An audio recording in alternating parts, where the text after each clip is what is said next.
Hello everyone. Today I'm gonna do a really quick review of this uh, spin bike named the Snode Magnetic Indoor Exercise Bike. This is an updated version that has the ability to broadcast your metrics via Bluetooth to apps like Zwift or qDomyos, as well as other applications. The first part of this review, I'm going to be talking about the build quality. The build quality of this bike is actually pretty good for the price. Right now, as of this recording, the bike is $380 on Amazon, but there's a $40 coupon. So basically brings down the bike to around a $340 price, which you actually get a lot of bike for the price. You do get pretty good,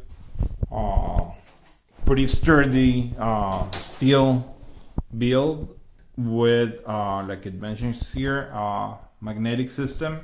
The magnetic portion works with this resistance knob where you can increase or decrease the resistance, and even if you want to just break the bike, you just push this resistance knob. This bike, as you can see underneath here, has 6 magnets. That's how the bike reacts to increasing the resistance, which makes the ride actually a lot smoother. Some of the features that this bike includes is basically it's 3-way adjustment. So you can adjust your seat post vertically, and your seat, you can move it horizontally. So you can bring your seat up and you can bring yourself closer or further apart as you need to find your perfect fit. The handlebars are fixed in the horizontal way, but vertically you can bring the handlebars up and down as you need to.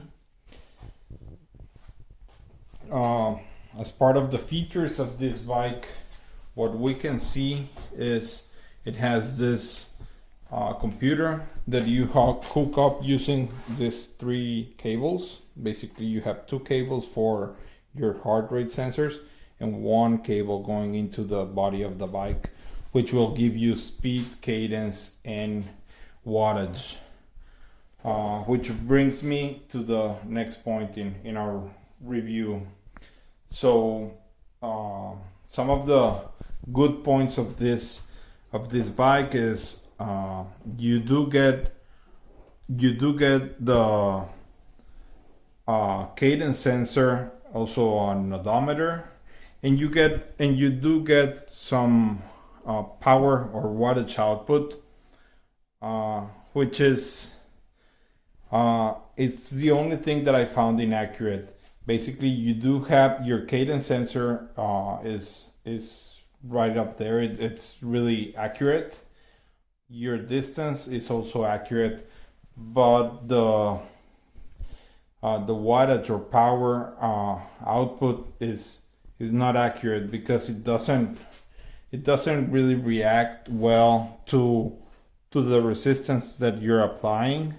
So basically, even if you add more resistance, like to simulate going up a hill, and you still pedal, your wattage output is really not accurate and representing what's really happening out there.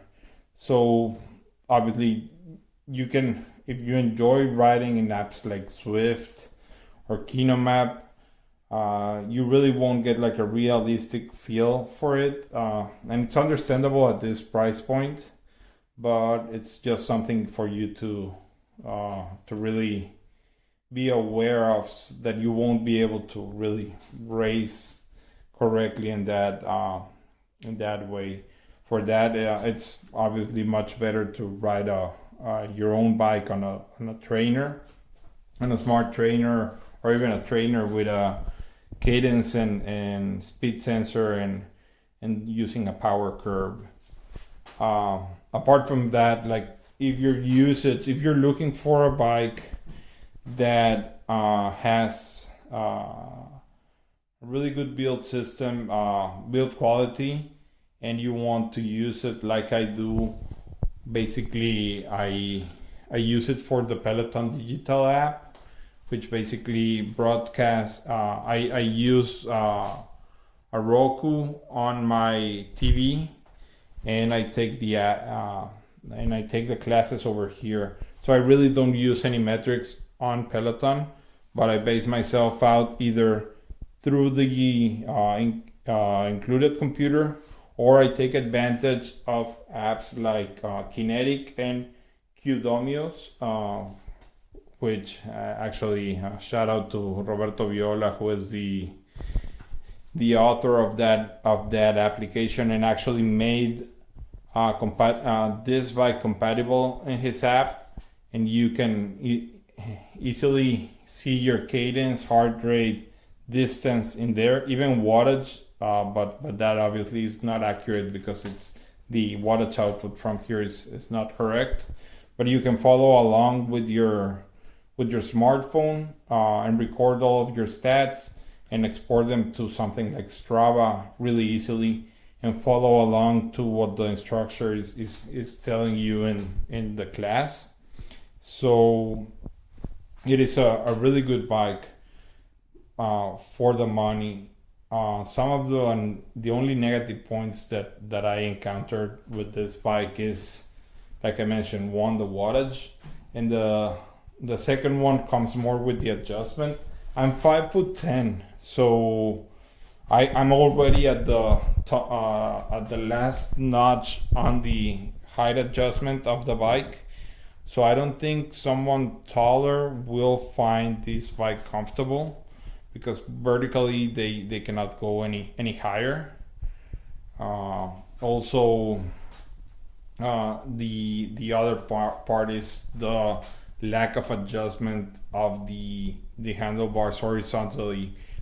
In the position that I ride, it's pretty comfortable already. I don't need any adjustment, any other adjustment, but people maybe from other sizes, even taller or shorter, shorter people might have trouble finding a comfortable position because of this. A really good point is their customer service desk is really responsive. So if you run into any issues, they will make things right. So that's it for this review. Hope you like it, and write any questions you have down there in the comment section, and I'll be happy to answer them. Thanks.